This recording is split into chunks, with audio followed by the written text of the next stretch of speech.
আল্লাহ আবাবিল পাখি দিয়ে যেভাবে কাবাঘর রক্ষা করেছিলেন। মক্কা নগরীর অবস্থান সৌদি আরবে।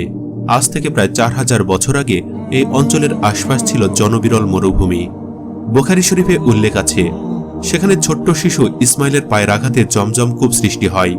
ইসমাইল বড় হওয়ার পর হযরত ইব্রাহিম আলাইহিস সালাম মক্কায় আসেন এবং আল্লাহর আদেশে এখানে কাবাঘর নির্মাণ শুরু করেন। দূর দূরান্ত থেকে অনেক মানুষ মক্কায় এসে আল্লাহর ঘর তাওয়াফ করতে লাগল। মক্কা নগরীতে অবস্থিত কাবা শরীফের ধর্মীয় ভাবগাম্ভীর্য ও পবিত্রতায় মুগ্ধ হয়ে মানুষ যখন দলে দলে কাবা ঘরের দিকে আসতে থাকে। সময়টা 570 খ্রিস্টাব্দ। মক্কার পার্শ্ববর্তী ইয়েমেনের শাসক আবরাহা, আল্লাহ তাকে দিয়েছিলেন একচ্ছত্র ক্ষমতা ও শক্তি। ক্ষমতার দাপটে আবরাহার ইচ্ছা হল ইয়েমেনের রাজধানী সানাতে সে কাবার অনুরূপ কিছু একটা তৈরি করবে। অতঃপর সারা পৃথিবী থেকে মানুষ হজ পালন করতে মক্কার পরিবর্তে সানায় যাবে। নাগরিকদের জুলুমের মাধ্যমে অর্জিত বিপুল অর্থ এবং উন্নয়ন কর্মীর কোনো অভাব না থাকায় তা যথাসময়ে তৈরিও হয়ে গেল। কিন্তু বাদ সাধল সারা পৃথিবীর মানুষ।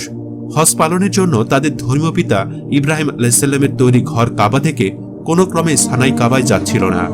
তখন এমন খবর শুনে ইয়েমেনের খ্রিস্টান রাজা আবরাহা রেগে যান, কারণ তিনি যে গির্জা বানিয়েছিলেন যেখানে খুব বেশি মানুষের সমাগম হতো না। আবরাহা দিনে দিনে রাগে ক্রোধে অন্ধ হয়ে যেতে লাগল। তার সব রাগ গিয়ে পড়ে আরবের মক্কার সেই কাবার ওপর। তিনি কাবা ধ্বংস করে দেওয়ার মনস্থির করেন। আবরাহা তখন 40,000 সৈন্য ও কয়েক হাজার হাতি নিয়ে মক্কার দিকে রওনা হন। তার বাহিনীর সম্মুখে ছিল একটি সাদা হাতি। মোট 8টি হাতি ছিল সেই বাহিনীতে। আবরাহা ভেবেছিলেন হাতি দিয়ে কাবা শরীফ গুড়িয়ে দেবেন তিনি। বর্ণিত আছে, মক্কার সীমানায় পৌঁছালে আবরাহার সাদা হাতি বসে পড়ে। সেটাকে জোর করেও আর আগানো যাচ্ছিল না। আবরাহার নির্দেশে একটি দল মক্কাবাসীদের উট কেড়ে নিয়ে এলো। এর মধ্যে মহানবী হযরত মুহাম্মদ সাল্লাল্লাহু আলাইহি সাল্লামের দাদা আব্দুল মুত্তালিবেরও 200 উট ছিল।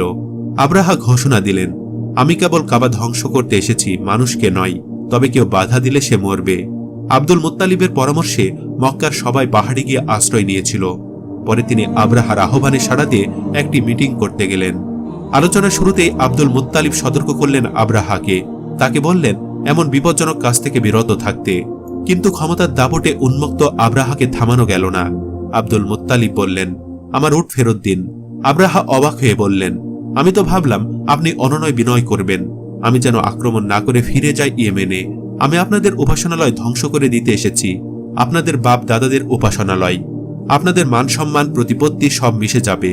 আর এসব বিষয়ে কথা না বলে আপনি বলছেন আপনার উট ফেরত দিতে। আব্দুল মুত্তালিব তখন বললেন, আমি আমার উটের মালিক, আমি তাই আমার উট চাইতে এসেছি। আর এই ঘরের মালিক আল্লাহ নিজেই এর রক্ষাকর্তা। আমি নিশ্চিত তিনি তার ঘর রক্ষা করবেন। আবরাহা অবাক হয়ে যান এমন কথা শুনে। তিনি কুরাইশদের উটগুলো দিয়ে দেন। আব্দুল মুত্তালিবও ফিরে যান তার বাড়িতে। পরদিন সকালে আবরাহা তার বাহিনী নিয়ে ঢুকতে যাবেন মক্কায়। তখনই যাত্রাপথে কিছুটা বিঘ্ন ঘটালো হাতিগুলো। হাতিগুলোর দৃষ্টি সীমানার মধ্যে পবিত্র কাবা শরীফ আসার পর তারা আর অগ্রসর হতে চাইছিল না। তাই তারা হাঁটু গেড়ে বসে পড়ল। চতুর আবরাহা হাতিগুলোর অভিপ্রায় বুঝতে পেরে ওগুলোর মুখ ঘুরিয়ে অন্যমুখী করল। তারপর তাদেরকে খেতে দিল কিছু ভালো ভালো খাবার এবং কিছু কিছু খাবার কাবা ঘরের পথে ও কাবা প্রাঙ্গণেও জমা করে রাখল। আল্লাহ তার প্রতি বিশ্বাসী বান্দাদের জন্য শিক্ষণীয় কিছু একটা দেখানোর জন্য বোধ করি হাতিগুলোকে সেই রক্ষিত খাবারগুলোর প্রতি অনুরক্ত হওয়ার পথে আর বাদ সাধলেন না। তাই খাদ্যলোভী হাতিগুলো এবার জোর কদমে এগোতে থাকলো কাবার দিকে। মক্কার বিশ্বাসী কিছু দুর্বল মানুষগুলো দু হাত তুলে ফরিয়াদ জানালেন আসমান ও জমিনের মালিক আল্লাহর কাছে। Once again, you're in the doctor's office. What medication was prescribed last time? Any recent vaccinations? Allergies we should be aware of? I don't remember. With Evigar, securely store all your family's health. কাছে বললেন, ইয়া রাব্বুল আলামিন, একমাত্র তুমি পারো এই দানবের হাত থেকে আমাদের প্রাণপ্রিয় কাবা ঘরটিকে রক্ষা করতে। ধৈর্যশীল আল্লাহ তার ধৈর্যকে আর প্রলম্বিত করলেন না। তারই সৃষ্ট সর্ববৃহৎ স্থলপ্রাণী হাতির সমন্বয়ে গঠিত ও বিবিধ সমরাস্ত্র সজ্জিত বাহিনীর বিরুদ্ধে তিনি পাঠালেন তার অতি ক্ষুদ্র প্রাণী আবাবিল পাখিকে। তখনই হঠাৎ আকাশে দেখা গেল বিশাল এক ঝাঁক সবুজ পাখি। আবাবিল নামের এই পাখিগুলোকে অস্ত্র হিসাবে তাদের সাথে দিলেন প্রতিটি পাখির ঠোঁটে একটি করে পাথর, আর পায়ে করে 2টি পাথর নিয়ে আসে বহনযোগ্য ক্ষুদ্র ক্ষুদ্র পোড়ামাটির তৈরি শক্ত ঢিল, এবং সেনাবাহিনীর উপর এগুলো বৃষ্টির মতো ফেলে দিতে শুরু করে। কিছুক্ষণের মধ্যেই গবাদি পশুর খাদ্য গমের ভুসিতুল্য বস্তুতে পরিণত হলো শক্তিশালী সেই বাহিনী ও হাতিগুলো। অতঃপর বাতাসে উঠতে লাগলো সেই ভুসি। এই পাথর বর্ষণে বাহিনীর বেশিরভাগ সৈন্য পালিয়ে যায়, বাকিরা নিহত হয়। আব্রাহাও গুরুতর আহত হন এবং ইয়েমেনে পালিয়ে যাওয়ার পথে মারা যান। হযরত ইবনে আব্বাসের বর্ণনা মতে, যার ওপরই পাথরের কণা পড়ত তার সারা গায়ে ভীষণ চুলকানি শুরু হতো এবং চুলকাতে চুলকাতে চামড়া ছিঁড়ে গোস্তে ঝরে পড়তে থাকত। গোস্ত ও রক্ত পানির মতো করে ঝরে পড়ত এবং হাড় বেরিয়ে পড়ত এবং সেই জালিম আব্রাহার অবস্থাও একই রকম হয়ে পড়ে। এই ঘটনার কথা আল্লাহ পবিত্র কোরআনে সূরা আল ফিলে বর্ণনা করেছেন।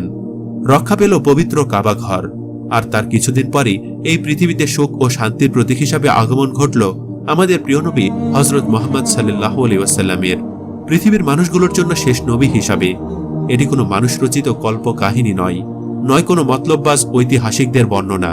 এ বর্ণনা স্বয়ং আমাদের সৃষ্টিকর্তা আল্লাহর, যিনি তা করেছেন পবিত্র সূরা 105 আল ফিলের মাধ্যমে, যেখানে কোনো এক ইস্যুতে নিরাশ রাসূল সাল্লাল্লাহু আলাইহি সাল্লামকে তিনি সান্ত্বনা সাহস দিয়ে বলেছিলেন, তুমি কি দেখোনি তোমার প্রতিপালক কাবাঘর ধ্বংস করতে আসা হাতিওয়ালাদের সাথে কি আচরণ করেছিলেন? তিনি কি তাদের চক্রান্ত নস্যাৎ করে দেননি? তিনি তাদের বিরুদ্ধে পাঠিয়েছিলেন ঝাঁকে ঝাঁকে আবাবিল পাখি, যারা সেই হাতিওয়ালাদের ওপর পোড়ামাটির পাথর নিক্ষেপ করেছিল। অতঃপর তিনি সেই হাতিওয়ালাদের পরিণত করেছিলেন ভক্ষিত ভুসির ন্যায়। রাত গভীর হলে যখন চারিদিকে নিস্তব্ধ হয়ে পড়ে, তখন এই আবাবিল পাখির ডাক শোনা যায়। মসজিদের ভিতর, ছাদে, হেরেমের ভিতর এদের সুন্দর বাসা সবার নজরে আসে।